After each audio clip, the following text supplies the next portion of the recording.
नमस्कार, मैं श्रुतिका साड़े केसरी उजाला न्यूज में आप सभी का स्वागत करती हूँ। शराब समाज के लिए अभिशाप बन चुकी है। शराब के कारण न सिर्फ अपराधों का ग्राफ बढ़ा है, बल्कि युवा पीढ़ी भी इस नशे के गर्त में समाकर अपना करियर चौपट कर रही है। इतना ही नहीं, शराब से घर परिवार बिखर रहे हैं और अपने पराये हो रहे हैं। ऐसे में शराब, गुटखा, सिगरेट, गांजा, बीड़ी, ड्रग्स आदि की लत छुड़ाने के लिए हिंगना में स्थित मैत्री व्यसन मुक्ति उपचार व पुनर्वसन केंद्र वरदान साबित हो रहा है। शराब, गुटखा, सिगरेट, गांजा, बीड़ी, ड्रग्स आदि के नशे की आदत एक बहुत ही खतरनाक और भयावह लत है, जो कि किसी भी व्यक्ति के जीवन और जीवन शैली को पूरी तरह से बर्बाद कर देती है। चिंता की सबसे बड़ी बात यह है कि आज के समय में अधिकतर युवा पीढ़ी ही सिगरेट और शराब के नशे से सबसे ज्यादा ग्रस्त है। आपको ये जानकर हैरानी होगी कि नशे के एडिक्ट 50% लोग शराब, गुटखा, सिगरेट, गांजा, बीड़ी, ड्रग्स आदि के नशे की आदत एक बहुत ही खतरनाक और भयावह लत है, जो कि किसी भी व्यक्ति के जीवन और जीवन शैली को पूरी तरह से बर्बाद कर देती है। चिंता की सबसे बड़ी बात यह है कि आज के समय में अधिकतर युवा पीढ़ी ही सिगरेट और शराब के नशे से सबसे ज्यादा ग्रस्त है।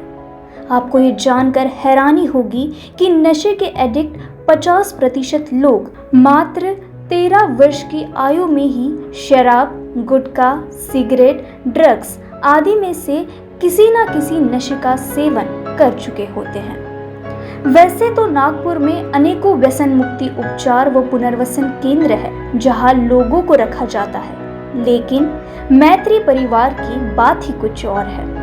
शहर के व्यसन मुक्ति उपचार व पुनर्वसन केंद्र में जहां लोगों के साथ बुरा बर्ताव किया जाता है, वहीं मैत्री परिवार नशेबाजों को परिवार की तरह रखते हैं, जहां से अधिक नशेड़ी लोग सुधर कर अपने परिवार के साथ अच्छा जीवन बिताते हैं। मैत्री व्यसन मुक्ति में मरीजों को विविध थेरेपी से ठीक किया जाता है, जिसमें संगीत, प्राणायाम और योग सिखाकर उन्हें ठीक किया जाता है। संगीत उपचार। शराबी को आनंद दारू पीने से ही आता है। शराब पीकर डांस करना, गाना गाना आसान है। बगैर नशा किए पॉजिटिव गाने गाने के साथ आनंद लेना और नाचना, ये सब शामिल रहता है। इसमें गाने वाले और इंस्ट्रूमेंट बजाने वाले हमारे उपचार लेने वाले दोस्त ही होते हैं। अपना खोया हुआ आत्मविश्वास कैसे दोबारा पाना वो सिखाते हैं। मैत्री व्यसन मुक्ति उपचार व पुनर्वसन केंद्र के प्रोजेक्ट इंचार्ज रवि पाध्ये ने बताया कि ऐसा नहीं है कि नशे की लत का समाधान या उपचार नहीं है, बिल्कुल है, बस थोड़ी सी दृढ़ इच्छा शक्ति और नशा मुक्ति उपायों की जरूरत है। नशा एक बुरी आदत है, जिसमें व्यक्ति अपने सोचने समझने की सूझबूझ को शिथिल करके कुछ समय के लिए अपने आप को अच्छा महसूस कराने की गलत कोशिश करता है, और इसके लिए वो सिगरेट, शराब, गुटखा या ड्रग्स किसी भी नशे का सेवन अकेला या अपने दोस्तों के साथ करता है। नशे की लत के रोगी में शराब की लत के 50% से ज्यादा रोगी होते हैं। सबसे पहले रोगी को समझाकर नशा मुक्ति केंद्र में भर्ती किया जाता है और रोगी की पूरी केस हिस्ट्री का डेटा रिकॉर्ड बुक में दर्ज किया जाता है। फिर डॉक्टर और काउंसलिंग टीम रोगी के शरीर को डिटॉक्स करके शरीर से हानिकारक तत्वों को बाहर निकालने की प्रक्रिया करती है, और फिर रोगी को अगले कुछ दिनों तक आरामदायक माहौल में सेंटर के स्टाफ के ऑब्जर्वेशन में रखा जाता है। जी, मेरा नाम रवि पाध्ये है। अभी सर ने जो पूछा कि व्यसन क्या होता है, इसे जागतिक आरोग्य संगठन ने साइकोसोमैटिक डिसऑर्डर नाम से बोला हुआ है। मन पी बोल रहा है, शरीर पीछे जा रहा है। कोई भी व्यसनी इंसान होता है, दिमाग इंटेलेक्चुअली साउंड होता है, इमोशनली वीक होता है, भावना को कंट्रोल में कर ही नहीं सकता है, भावना अनस्टेबल रहता है। और होता यह है कि मेरे माता पिता ने जो भी मुझे संस्कार दिए थे वो मैंने ठुकराए थे। शर्म नहीं आ रही थी, या तो शर्म आती थी मगर एक्शन नहीं करता था। इस टाइप का प्रोग्राम है। एक स्पिरिचुअल नैतिकता किस तरह से लाना, ये यहाँ तमाम बातें सिखाई जाती है। इसको आज 21 साल हुए हैं ये सेंटर चल रहा है। इसमें ठीक होना एक कंसेप्ट ही नहीं है। आज मैं भी नशे से दूर हूँ, मैं सुधरा नहीं हूँ। अब आप कहोगे सुधरा नहीं मतलब मैं पी रहा हूँ क्या? पहले का जो मैं रवि पाध्य था वो गलतियाँ होने पर दूसरों पर इल्ज़ाम लगाता था। आज इस ट्रीटमेंट से लाभ हुआ कि गलती हुई तो कम से कम स्वीकार लेता हूँ गलती हुई है, क्योंकि हम लोग अपनी गलतियाँ स्वीकारते ही नहीं, दूसरों पर इल्ज़ाम लगाते रहते हैं। तो ये इसमें नशे से दूर कैसा रहना वो सिखाते। बाहर देखिए, बाहर दुकान बनने होंगे, बाहर कोई परिस्थिति बदलेंगी नहीं। हम लोगों को अपने विचार बदलना पड़ता है, नज़रिया बदलना पड़ता है। अब ये जब से कोविड का मामला आया हुआ है तब से हमें भी ज़्यादा अलर्ट, अपने काम के प्रति ज़्यादा अलर्ट रहना ज़रूरी हुआ है। जैसा भी आपने पूछा, पहले जिस तरह से पेशेंट कभी भी रात को दिन में कभी भी आया करते थे, अभी हमको ये केयर लेना पड़ती है कि हमारे डॉक्टर से हम उनकी टेस्ट, जो प्रायर टेस्ट है, जो बेसिक सिम्टम्स कहेंगे वो नहीं, ये जांच करने के बाद उसको पूरा सैनिटाइज करके फिर वो एडमिट किया जाता है। और एक ज़्यादा ट्रीटमेंट में ज़्यादा केयर लेने की ज़रूरत हमें अभी हुई है कि किसी को भी कुछ भी थोड़ा बुखार जुकाम सर्दी भी आ जाए तो तुरंत उसको सीधे सीजन डॉक्टर के पास प्रोड्यूस कर देते हैं। 24 घंटे मेडिकल सर्विस अवेलेबल है, 2 फिजिशियन, एक साइकेट्रिस्ट। होता है कि जब भी कोई हमारा दोस्त एडमिट होता है उसके 72 घंटे तक उसको एक अंडर ऑब्जर्वेशन हम कहते हैं उसको, जो फिजिकल और साइकोलॉजिकल विड्रॉल्स होते हैं, पेट में खिंचाव आता है, हाथ में थरथरी आती है, नींद नहीं आती, भूख नहीं लगती है। कुछ लोगों को कान में आवाज़, जिसको हम डिलीरियम में हेलुसिनेशन कहते हैं, किन किन लोगों को फिट्स भी आने की संभावना है, क्योंकि मेंटल डिपेंडेंसी शराब या कोई भी नशे पर इतनी हुई रहती कि नशा ना मिलने से ब्रेन वर्किंग स्टॉप करने की भी संभावना है। तो 72 घंटे में तमाम विड्रॉल्स निकलने के बाद उसको ज़्यादा मेडिकल अटेंटिवनेस लगता है, ज़्यादा मेडिकली उसके ध्यान रखा जाता है। और 72 घंटे बाद उसको एक अच्छा जिम्मेदार आदमी बनने के लिए, वो जिम्मेदार आदमी बनने के लिए योगा, मेडिटेशन, प्राणायाम, ग्रुप काउंसलिंग, इंडिविजुअल काउंसलिंग, एक दिन भर चलने वाली प्रक्रिया है। उसमें उससे गुजरना पड़ता है। यानी अगर मारने से सुधरता था तो मुझ जैसा शराबी, बाहर ही इतनी शराब की मार पड़ी है, मुझे शारीरिक, मानसिक, आर्थिक, नैतिक, सामाजिक पांचों तरीके से मैं पीता हुआ आदमी हूँ, बाहर नहीं सुधरा है। आप पीट के नहीं होता। मारने से खुन्नस आती, मारने से गुस्सा आता है ना, तो और वो रिकवरी में उनकी बाधा आती है। आज एक जाहिरात करने का या दीवार पर पेंटिंग करके नाम लिखने का कंसेप्ट ही नहीं, बहुत पब्लिसिटी कहते हैं। मुझ जैसा शराबी जब नशे से दूर रह के एक अच्छी ज़िंदगी जीना शुरू करता है, अपने आप समाज में एक शांति बहाल होती है, जिस वजह से दूसरे लोग आता है। आज हमारे जितने भी एडमिशन्स आ रहे हैं, ना हम किसी डॉक्टर को कमीशन देते हैं, ना किसी कमीशन की उम्मीद करते हैं। तो हमारे दोस्त जो अच्छे होकर जाते हैं उनकी वजह से दूसरे लोग फ़ोन करते हैं कि उसको लाभ मिला, हमें भी डालना है। ऐसे ही चल रहा है काम। नहीं क्या था, अगर आपको इस डिसीज़ की पूरी जानकारी रही तो ये लोग बेसिकली, इंसान बुरा रहते नहीं, कर्म बुरे रहते हैं। वो आदमी बुरा रहते नहीं, उसको आप अगर ब्लेम करोगे, उस पर आरोप करोगे तो वो वायलेंट होता है। उसको अगर प्रॉपरली एक तरीका उनको हैंडल करने का वो करो तो कभी वायलेंट होते ही नहीं है। और गुस्सा, चिड़चिड़ और खुन्नस, ये तो शराबी की फेवरेट इमोशन है, वो तो रहना ही चाहिए उसमें। सेल्फ डिस्ट्रक्टिव एटीट्यूड रहती है इनकी, तो वही उनको सिखाया जाता है। प्रामाणिक रहते हुए भावनाओं को कंट्रोल कैसा करना, वही सिखाया जाता है। नहीं, there is no chemical solution for spiritual bankruptcy. ये एकमात्र दुनिया की बीमारी है जिसमें नैतिक अधपतन होता है। ना कैंसर में होता है, ना मलेरिया में होता है, ना टाइफाइड में होता है। तो इसके लिए देखिए, प्रामाणिक रहने की गोली कहीं नहीं मिलती, जिम्मेदारी लेने की गोली कहीं नहीं मिलती। हम लोग परिस्थिति को बदलने वाले लोग हैं, अपने आप को बदलना चाहिए। फ़ोन से आते हैं और उनके ज़्यादातर हमें खुशी होती है कि उनके ये फ़ोन आते हैं कि हमारा एक रिश्तेदार है, उसको भी डालना है, मैं आपके यहाँ था, मुझे लाभ मिला। वही लोग अपने चाचा, मामा या भतीजे इनका एडमिट भर्ती करते हैं। तो भी 90 दिन वो रहा, यानी सब लोगों को फाइनेंशियली पॉसिबल नहीं, जिन किसी को पॉसिबल, क्योंकि होता है कि कईयों की नौकरी वाले रहते, गवर्नमेंट जॉब वाले रहते, और नशे के टाइम में भी ये गए नहीं रहते। ऑलरेडी यहाँ एडमिट होने के पहले ही 1.5 महीने छुट्टी ली रहती है, फिर यहाँ के 30 दिन पकड़कर उनकी नौकरी पे कोई नुकसान आने की संभावना है।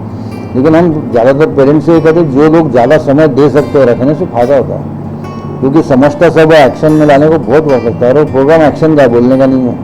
कई लोगों का सपोर्ट है। हम पहले जब मैं भी नशा करता था तो नकारात्मक सोच थी, दुनिया जालिम है या दुनिया मेरे को उल्टी सोच थी। लेकिन जब एक अच्छा काम प्रामाणिकता से करना हमने चालू किया तो समाज के कई हिस्सों ने आगे बढ़कर अलग अलग काइंड में, हम कैश में हेल्प लेते नहीं हैं, हम काइंड में लेते हैं। अगर कोई हमको अप्रोच भी होता है कि हमको कोई मदद करना है तो हम कोई अनाज मांग लेते या कोई गद्दी मांग लेते, क्योंकि उनको समाधान मिलना ज़रूरी, कैश देने से उनको समाधान नहीं मिलता है।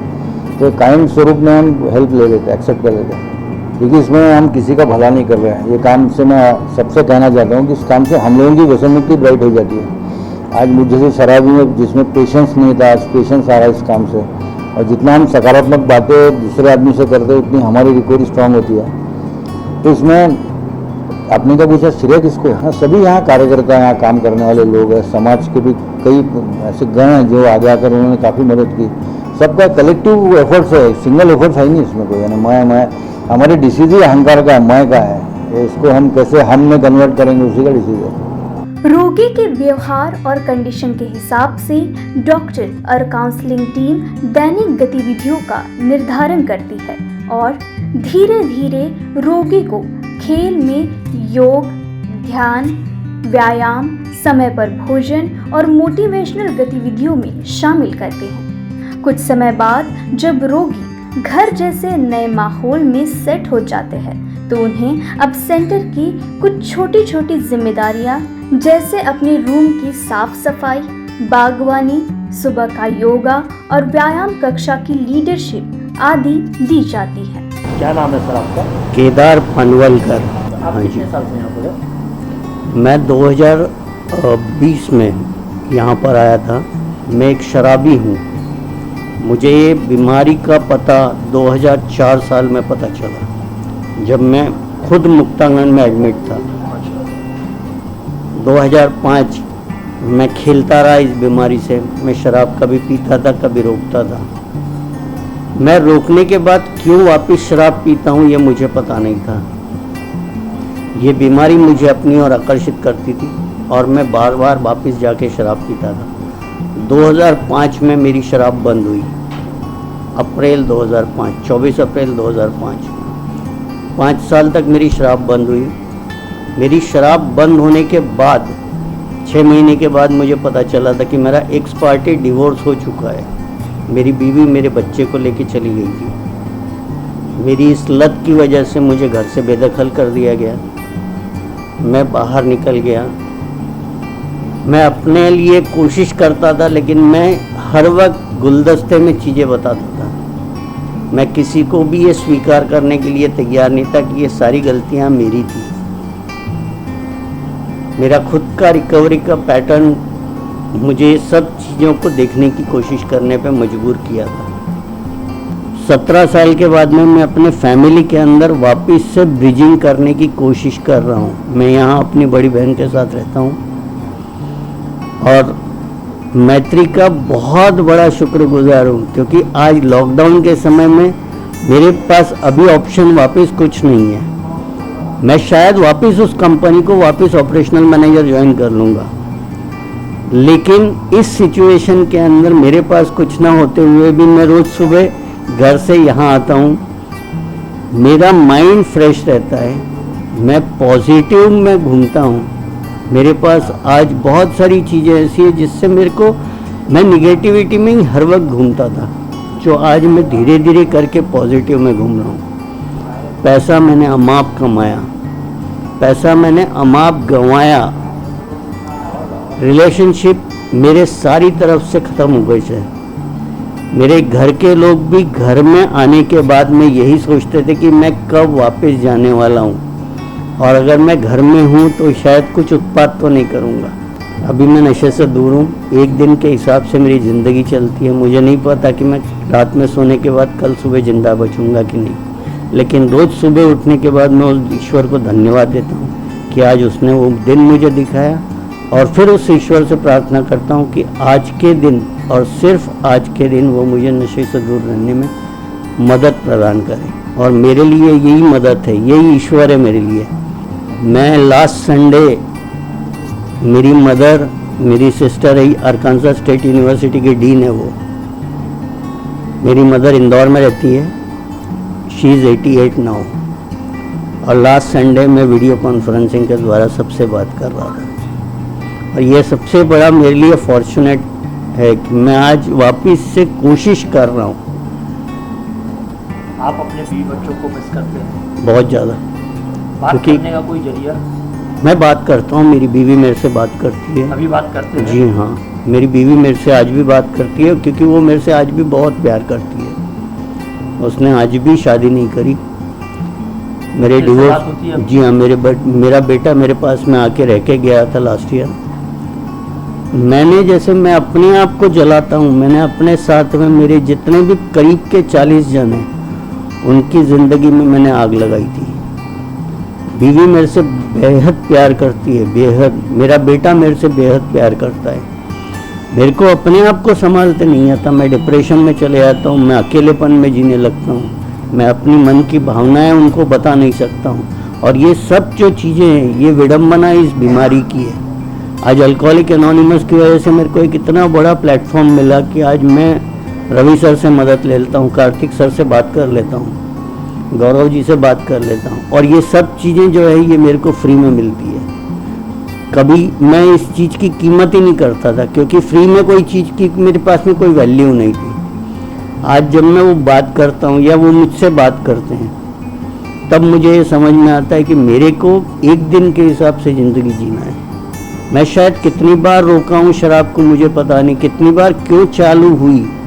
ये जब मैं अपने आप को देखता हूँ तो मैं कभी तो भी रिजेंटफुल था किसी के लिए, कभी तो भी मेरी उम्मीदें बहुत ज़्यादा बढ़ गई थी कि अब मैंने नशा छोड़ दिया है तो घर वालों ने मुझे घर में ले लेना चाहिए। लेकिन फिर भी आज भी वो अगर घर में नहीं लेते तो ये उनका दोष नहीं है, क्योंकि इसके लिए सब जिम्मेदार मैं हूँ। मैंने ये सारी चीज़ें अपने हाथ से अपनी ज़िंदगी में बोई है। अभी घर का माहौल तो ठीक हो गया? बहुत अच्छा माहौल है मेरे घर का। पहले भी माहौल बहुत अच्छा था, आज भी बहुत अच्छा है। लेकिन शराब की वजह से जो था वो रिस्पॉन्सिबिलिटी से दूर भागना, अपनी जिम्मेदारियों से दूर जाना, सामने वाले की कोई भी इज्जत ना करना, ये सारी चीज़ें जो थी ये उसका, आप कहते हो पार्सल के साथ में वो पैक होके आता है, तो वो एक शराबियत के साथ में, हर शराबी के साथ ये पैक होके आता है। लेकिन ऐसा कुछ नहीं है। मैं किसी भी समय मेरा कुछ भी मेंटल डिस्टर्बेंस हुआ या मेरे इमोशनल टर्बुलेंसेस आए तो मैं इमीडिएटली जाके शराब के प्रति आकृष्ट होता हूँ। क्यों? क्योंकि मैं वो सब भूलना चाहता हूँ और वो मुझे मदद करता है, नशा मुझे मदद करता है। और मैं यही कोशिश करता हूँ कि ये सारी चीज़ें जो है वो मैं आज जिस परिस्थिति में हूँ उस परिस्थिति को मैं स्वीकार करके और एक दिन के हिसाब से आगे बढ़ने की कोशिश करूँ। मैत्री में आए रोगी के तन और मन से नशे को पूरी तरह से मिटाने का प्रयास किया जाता है। नशा मुक्ति कोर्स के 6 महीने के दौरान रोगी का आत्मविश्वास और आत्मनियंत्रण को प्रबल बनाया जाता है और नशा मुक्ति केंद्र के बाद भी समय समय पर डॉक्टर और स्टाफ ठीक हुए रोगी के साथ काउंसलिंग करते हैं। कई शराबी तो मैत्री में कार्यकर्ता के रूप में कार्य करने लगे हैं। हाँ, मेरा नाम एक्चुअली कार्तिक अय्यर है। मैं एक एडिक्ट हूँ। मैत्री में मैं सिंस 2009 से जुड़ा हूँ और 2009 के पहले भी मेरे दूसरे रिहैबिलिटेशन सेंटर में एडमिशन हुए थे, लेकिन बार बार मैं जो पीने की गलती कर रहा था तो इस बीमारी को मैं समझ नहीं पा रहा था कि मेरे साथ क्या हो रहा है। धीरे धीरे मैं बर्बादी की ओर बढ़ता गया, घर से बेदखल, नौकरी से बेदखल, ऐसा ठोकर खाते खाते एट लास्ट में 2011 जो लास्ट जो था मेरा एडमिशन मैत्री में हुआ। यहाँ पर मैत्री में आने के बाद मुझे हमारे जो सर है रवि सर, मैत्री का जो संस्था है, उन्होंने मुझे बहुत सपोर्ट किया। उसके बाद में मैं कहीं ना कहीं अपने आप को इससे निकाल कर बाहर मैं अपने आप को देख पा रहा हूँ। नहीं तो नशे से दूर रहना बहुत इम्पॉसिबल था मेरे लिए। यहाँ ट्रीटमेंट के दौरान मुझे कई जानकारियाँ मिली, बीमारी के बारे में पता चला, तो आज मैं एक दिन के आधार के हिसाब से आज मैं नशे से दूर हूँ। जैसा कि माना जाता है कि नशे में आदमी अपने आप को भूल जाता है, सब कुछ भूल जाता है। तो एक अच्छी ज़िंदगी, वैसे तो हम सभी समाज के एक अच्छे लोग हैं, लेकिन एक अच्छी ज़िंदगी वो होती है कि नशे से मुक्त रहता है इंसान। तो इस समय आपको और आपके फैमिली को क्या चेंजेस देखने मिल रहे हैं? हाँ, देखिए ऐसा है कि इसमें ऐसा बोला जाता है विलिंगनेस, इच्छुकता। मुझ जैसा जो शराबी जो होता है बहुत एक्सट्रीमिस्ट पर्सनैलिटी होता है और मुझ जैसा व्यक्ति उस नशे को पाने के लिए कोई भी लेवल में जा सकता है। मैंने रास्ते में सोया हूँ, फुटपाथ में सोया हूँ, साथ ही साथ घर में भी चोरी की है, पैसे के भी हेरा फेरी बहुत कुछ किया है, तो मुझे मालूम है कि भाई बर्बादी किस लेवल तक के हुई है। तो यहाँ पर जब आने के बाद मुझे पता चला कि भाई ये विलिंगनेस, जिस तरीके से मैंने नशे के और बर्बादी की ओर गया, वही विलिंगनेस को पॉजिटिव वे में लेकर मैं अपने आप को रिकवर कर सकता हूँ। तो ये संदेश मुझे यहाँ पता चला। फिर यहाँ पर मुझे कई चीज़ सीखने को मिली, योगा, प्राणायाम, मेडिटेशन, और धीरे धीरे जब बीमारी को अंडरस्टैंड किया तो आज समझ में आ रहा है मुझे कि एक इमोशंस और एक कैरेक्टर डिफेक्ट्स मुझ जैसे व्यक्ति के ऊपर कैसे हावी होते हैं, और मैं अगर इसके ऊपर काम नहीं करूँगा तो मैं खुशहाल जीवन नहीं जी सकता हूँ, और कहीं ना कहीं बहुत चांसेस बढ़ जाएंगे मेरे पीने के। तो आज मैं अपने आप को देखता हूँ कि पास्ट से अभी अपने प्रेजेंट को कंपेयर करता हूँ तो लाइफ मेरी बहुत सुंदर लगती है मुझे। आज जो घर वाले मेरे से दूर हो चुके हैं उन्होंने मुझे अपनाया है।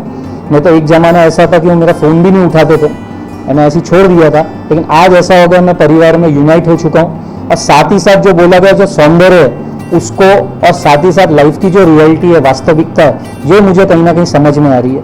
आज जैसा वायरस का पीरियड चल रहा है, मुझ जैसा शराबी अगर वो दौर में होता तो वायरस के पीरियड में भी मुझ जैसा व्यक्ति पीता, लेकिन ये आध्यात्मिक प्रोग्राम मिलने के बाद मुझे कहीं ना कहीं दृष्टिकोण में बदलाव आया, जहाँ पर आज ऐसा लग रहा है कि जो चीज़ हो रहा है बहुत बुरा हो रहा है। तो आज देखा जाए तो वैसे भी सरकार ने ये सब परमिशन दी, अल्कोहलिज्म है, बाहर में शराब बिक रही है, ये तो सबसे पहले बंद होना चाहिए। और आज ये जो चीज़ मैं सोचता हूँ ये कहीं ना कहीं मेरे इनसाइड से फीलिंग डेवलप हो रही है कि जो भी चल रहा है बुरा चल रहा है। और साथ ही साथ समाज में भी कई लोग सफ़र हो रहे हैं जिनके परिवार में ये पीरियड में पैसे भी नहीं है, कमा भी नहीं पा रहे, कुछ भी नहीं कर पा रहे, साथ ही साथ लोग शराब पी रहे, तो ये बहुत बर्बादी का लेवल हो रहा है। ये सारा जो दुख मैंने अपने पास्ट में देखा है, लेकिन आज जब लोगों ने मुझे अपनाया तो आज मुझे रियल लव समझ में आ रहा है कि लाइफ बहुत प्रीशियस है। और इसलिए ऐसा बोला गया, sobriety is a very precious gift. इसको आप खरीद नहीं सकते, इसको कमाना पड़ता है। और ये जो है मुझे मैत्री के रहते हुए संस्था ने मुझे कहीं ना कहीं अनमोल गिफ्ट दिया है। नशा छुड़ाने और उनको फिर से मुख्य धारा में लाने के लिए मैत्री विभाग लोगों के लिए भगवान साबित हो रहा है। मैत्री परिवार में आए पीड़ित व्यक्ति ने बताया कि वो दिन रात 24 घंटे नशे में डूबे रहते थे, पर मैत्री में आकर सब नशा छोड़ दिया है। अब मैं काफी हद तक अच्छा महसूस करता हूँ। 3 साल से बहुत बढ़िया जीवन जी रहा हूँ। छत्तीसगढ़ से आए व्यक्ति ने बताया कि मैत्री में आकर समाज के प्रति जिम्मेदारी निभाना सीखा है। नशा छुड़ाने के लिए मरीज का नशा मुक्ति केंद्र में इलाज चलता है। हर रोज मरीज को दवा खानी पड़ती है। शुरुआत में मरीज को नशे की तलब मिटाने के लिए टैबलेट खानी पड़ती है। मरीज ठीक होने लगता है तथा शराब से नफरत करने लगता है। क्या नाम है सर आपका? मैं गौरव शर्मा। आप कहाँ से हैं? मैं बिलासपुर छत्तीसगढ़ से हूँ। यहाँ कितने समय से है? ये सर 3 साल हो गया मैत्री में मुझे। 3 साल हो गए? यस। क्या नशा करते थे आप? सर मैं शराब का सेवन करता था। किस पैमाने पे मतलब? सर 24 आवर्स सर मैं और मेरे नशे में डूबा रहता था। मैंने अपनी एक काल्पनिक दुनिया बसा चुका था मैं। अभी आप नशा करते हैं? अभी बिल्कुल भी, आज के दिन मैं नशे से दूर हूँ इस वक्त तक। आप कितने समय से यहाँ पर हैं? 3 साल से।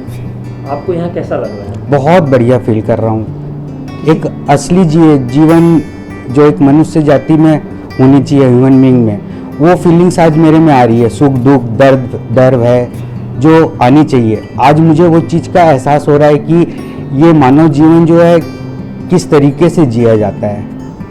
क्या नशे की वजह से कभी आपको अपना परिवार छोड़ना पड़ा था? नशे की वजह से छोड़ना पड़ा मुझे कि मैं खुद ही अपने आप में गिल्ट में था कि मैं उनको इतना तिल करके मारा था। आसपास के घर के आसपास के 40 लोगों से 50 लोगों को मैंने परेशान किया। मेरी वजह से वो रात भर सो नहीं पाते थे। कई साल, 1 दिन 2 दिन की बात अलग है, शराब पीने के बाद मैंने कई साल आसपास के मम्मी पापा को तो मैंने तिल करके मारा। आसपास के 40-50 लोगों को भी मैंने बहुत ज़्यादा तकलीफ दी। अब जब नशा आप छोड़ चुके हैं तो क्या वापस से उन्होंने आपको अपना लिया है? बिल्कुल। आज के दिन सभी से मुझसे बात होती है। सब मुझे जितना प्यार पहले करते थे, शायद मुझे ऐसा महसूस हो रहा है कि अब कहीं ज़्यादा डबल प्यार मुझसे कर रहे हैं आज। बस यही है कि आज जो मुझे मैत्री के तरफ से नया जीवन मिला, mister Ravi sir, mister Karthik sir, और जो मुझे आज एक जीने की राह दिखा रहे हैं संजू भैया, जो मुझे आज एक ट्रीटमेंट का अहम हिस्सा जो बता रहे हैं, जो मुझे बैक सपोर्ट कर रहे हैं, मैं इनका दिल से आभार व्यक्त करता हूँ।